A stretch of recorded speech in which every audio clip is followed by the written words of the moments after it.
Asif Ali Zardari 255 vote लेकर मुल्क के 14वें सदर मुंतखब हो गए हैं। आसिफ अली जरदारी मुल्क के 14वें सदर मुंतखब हो गए हैं और कल अपने ओहदे का बाकायदा तौर पर हलफ उठाएंगे। पार्लियामेंट हाउस से आपको अपडेट करें, आसिफ जरदारी को 255 अरकान ने वोट डाला, महमूद खान अचकजई को 119 अरकान पार्लियामेंट ने वोट डाला। इसी पर बात करने के लिए हमारे साथ मौजूद हैं तज्ज़ियाकार हैदर नकवी।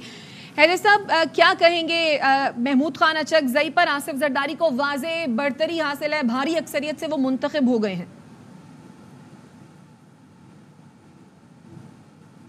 हैदर नकवी साहब, आप सुन पा रहे हैं?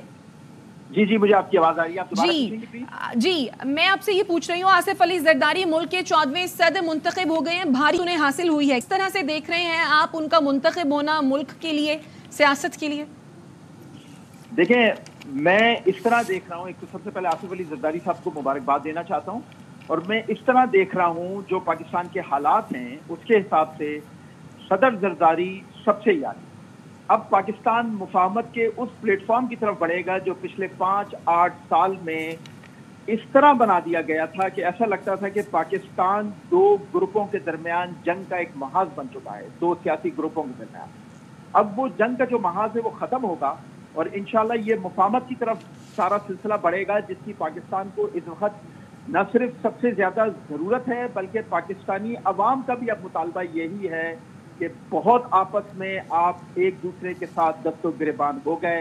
अब खुदा के लिए पाकिस्तानी अवाम की फिक्र करें, आपस के इन इख्तलाफात को ख़त्म करके मुल्क को एक ऐसी राह पे डालें कि जिससे मुल्क के हालात, पाकिस्तानी अवाम के हालात, पाकिस्तानी अवाम का एतमाद बहाल हो और ये सिलसिला कामयाबी के साथ आगे बढ़े। और इंशाल्लाह मैं आपको बताऊं, आसिफ अली जरदारी साहब के सदर बनने के बाद, क्योंकि उनकी सोच में ही मुफाहमत है, वो सोचते ही दोस्ती के बारे में है, वो झगड़े, इख्तलाफ, दुश्मनी के बारे में नहीं सोचते।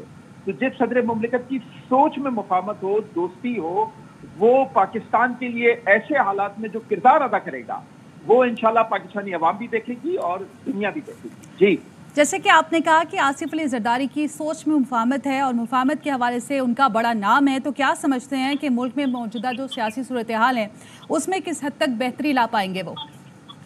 देखिए, बहुत ज्यादा यही मैं आपसे बात कर रहा हूँ। आसिफ अली जरदारी साहब मुल्क की मौजूदा सियासी सूरत हाल में जो सबसे बड़ा इस वक्त वो कारनामा अंजाम देने जा रहे हैं, वो पाकिस्तान के एक ऐसे ग्रुप को, जो एक ऐसे सियासी ग्रुप को जो मुकम्मल तौर पर इस वक्त एहतजाज पर उतरा हुआ है, जो मुकम्मल तौर पे इस वक्त बगावत पे उतरा हुआ है, जो मुकम्मल तौर पे सिर्फ यही बात करता है कि अब फैसला सड़कों पे होगा। आप देखिएगा, आसिफ अली जरदारी साहब इन सब लोगों को पार्लियामेंट में लाकर बिठा लेंगे। यही सब लोग मिलकर, चाहे वो अपोजिशन के हों चाहे हुकूमत के हों, मिलकर इस मुल्क को चलाएंगे। और मैं दोबारा ये बात करता हूँ कि आप ये देखें, खैबर पख्तूनख्वा में पाकिस्तान तहरीक इंसाफ की हुकूमत है, जिसको आप सुन्नी कौंसिल कह सकते हैं। पंजाब में मुस्लिम लीग नून की हुकूमत है। सिंध और बलूचिस्तान में पाकिस्तान पीपल्स पार्टी की हुकूमत है। तो इस तरह ये तीनों बड़ी जमातें पाकिस्तान में इख्तिदार की शराकतदार हैं, और अब ये तीनों ही बड़ी जमातें आप देखिएगा मिलकर इस मुल्क को चलाएंगी। और अच्छा हैदर नकवी साहब, जैसा कि हम बात भी कर रहे हैं कि आसिफ अली जरदारी मुफाहमत का बादशाह उन्हें कहा जाता है, लेकिन बहुत सी जमातें, कुछ जमातें ऐसी हैं जो कि मिलकर बैठकर बात करने के लिए उनसे तैयार नहीं है। आप समझते हैं कि बतौर सदर उनके लिए ये कितना बड़ा चैलेंज होगा? क्या वो ये कर पाएंगे कि उस जमात से भी बात कर लें और उसको भी अपने साथ मिला सकें? देखिए, जो जमात बात करने को तैयार नहीं है, वो जमात आप देखिएगा आइंदा चंद दिनों में आसिफ अली जरदारी साहब के साथ बैठेगी भी और बात भी करेगी, और इसके अलावा कोई रास्ता नहीं है। इसके अलावा उस जमात के पास भी कोई रास्ता नहीं है और पाकिस्तान के पास भी कोई रास्ता नहीं है। अगर आप अभी भी मुफाहमत नहीं करते, आप अभी भी उस रास्ते पे नहीं चल, आपस में मुत्तहिद होके इस मुल्क को, जो एक इंतहाई नाजुक वक्त से गुजर रहा है, उस मुल्क को बचाने के लिए अगर आप आपस में मुत्तहिद नहीं होते तो आपके पास दूसरा रास्ता क्या है? वो जमात खुद कौम को जवाब दे कि चलें, आप मुफाहमत की तरफ नहीं आते, आप इख्तिलाफ को बढ़ाते हैं, आप एहतजाज को बढ़ाते हैं, आप बगावत को बढ़ाते हैं, तो उसके बाद क्या है? उसके बाद उस जमात के पास वर्किंग प्लान क्या है? वो जरा पाकिस्तानी कौम को बताए ना कि चलें, मान लेते हैं उनका एहतजाज भी कामयाब हो गया, उनकी बगावत भी कामयाब हो गई, उनका सड़कों पे आना भी कामयाब हो गया, उसके बाद क्या है?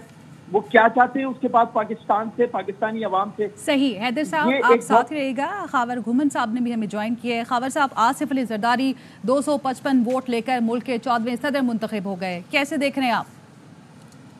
دیکھیں جی، ایک تو وہ سیاست